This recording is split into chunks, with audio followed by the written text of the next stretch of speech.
সেইভাবে। তো আমার ভাগ্যে তো সেটা ছিল না। তাই আমি চেষ্টা করতাম যে মোটামুটি এই ভাড়া বাড়িটাকেই যতটুকু সাজিয়ে গুছিয়ে রাখা যায়।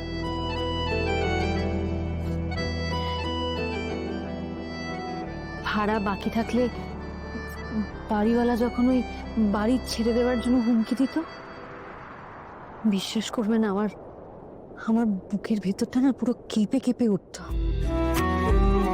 আমি ভাবতাম যে এই ঘর, এই বাড়ি, এই উঠোন, চিলেকোঠার ঘর, রান্নাঘর, ঠাকুর ঘর, ছাদ, এই সব কিছু ছেড়ে আমাকে চলে যেতে হবে।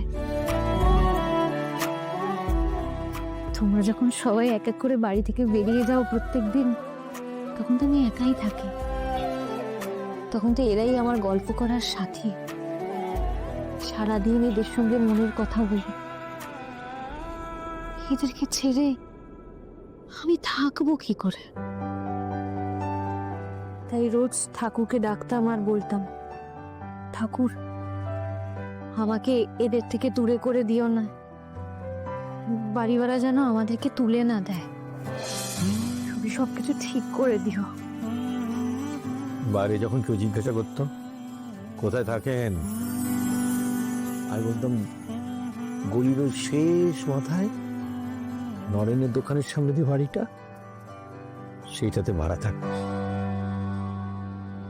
এখন আর বলতে হবে না, বলবো গলির লাস্ট বাড়িটা, যেটার নাম শিবধাম, ওই বাড়িটাই থাকি, ওইটা আমার বাড়ি। এবার থেকে মাসের প্রথমে বাড়িওয়ালা এসে আর চেঁচামেচি করবে না।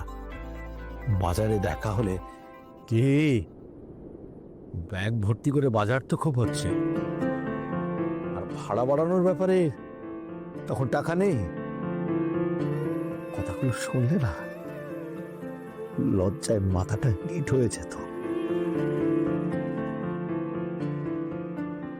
আমার খুব কষ্ট হতো, তোমাকে তোমাদের কোনো জিনিসে বলিনি।